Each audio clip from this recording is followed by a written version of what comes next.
When I wrote to Peter Sandhill recently, his response was that he thought what I had suggested was a good idea and that most of it had been implemented.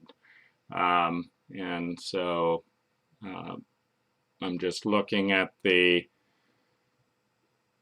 website domains to point towards the documentary, and so I'm kind of looking at what's set up here. And certainly we've got about a 500% aesthetic improvement in the workshop, so there's definitely that. And what I was, and there are actually some policies, so that's good. That's a direction towards data. What interested me was the whistleblower policy, and this ought to, of course, be centered on the response that a high client brought clear evidence on an audio recording of illegal, unethical, sexual abuse, violation of Hy's agreements, violation of marital agreements by Peter Sandhill. And I brought that to light, and Hy said it was not a Hy issue. And so this would, of course, be the place to address that, the whistleblower policy, because I blew the whistle and nothing happened. So if a Hy employee becomes aware of any activity, so right there we've excluded the client.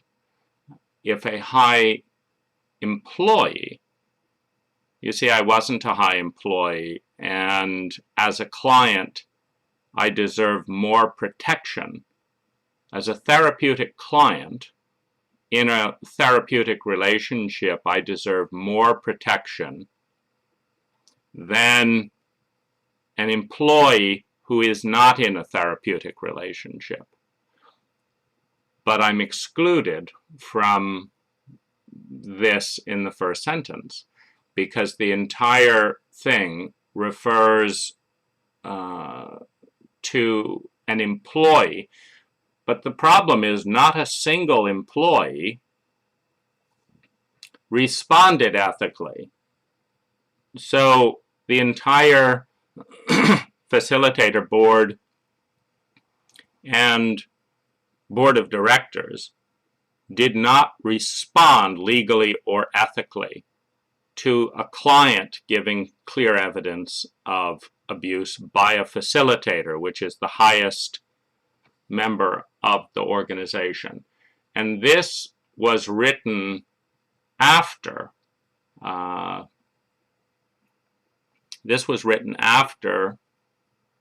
of this blew up. And so there is a willful intention in this word employee, because it could say anyone. And if we go back to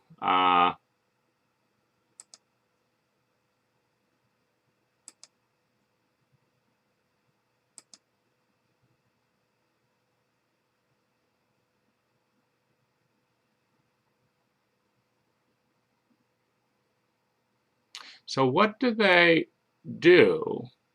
What do they do at this incident response form? And I have no doubt that there's a difference between if it's another member of the community in themselves, because there's Hy can look noble to itself, not dealing with not dealing with its own issues of violation, but only reporting clients to other clients. But the question is, what do you do if it's a facilitator?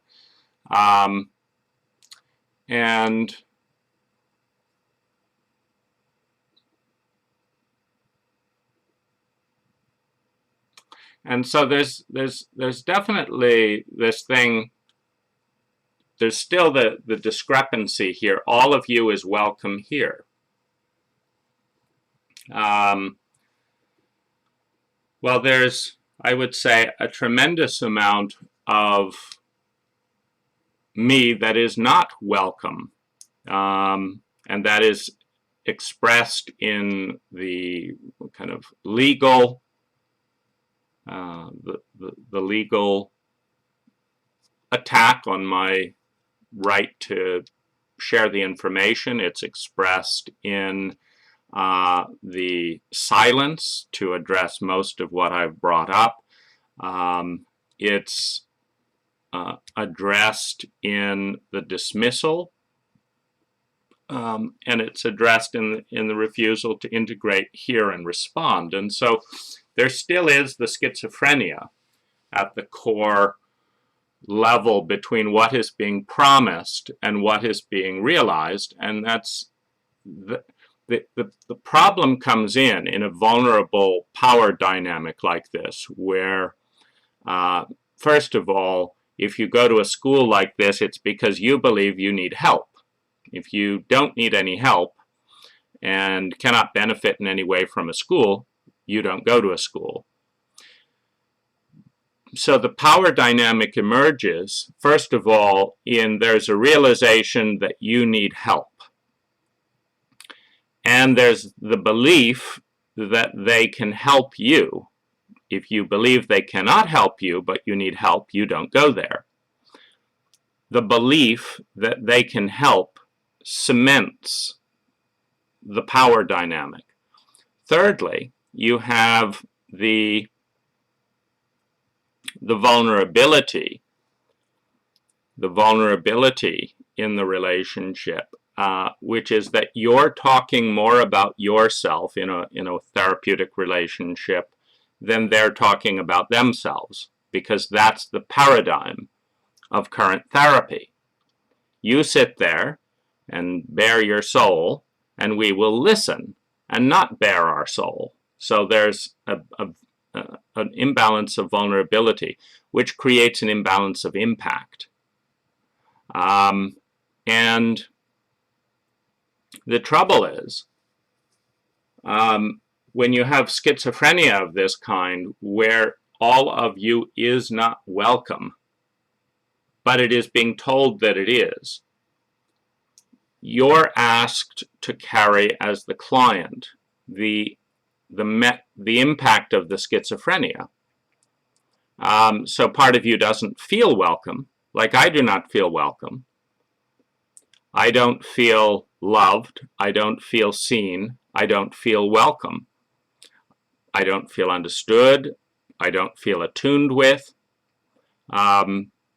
There's a lot of this that is tremendously cruel. The issue is that I'm being told that that treatment is welcoming. And there's a refusal to look at the data. And that's really the added burden of insanity that is given to the client. And it's the most important place to start when trying to lift the load, is to lift the burden of insanity so that we actually know what we're dealing with. And then finally, to integrate the message. Some of you is welcome here when we're in a good mood and when it doesn't touch on our issues. Okay, that's about human. And then which parts of you are welcome and why? And which parts can't we welcome and why? Well, there we get into a little bit of shared vulnerability. And that's really, what I'd like to see, occurring around, this particular visit to the site.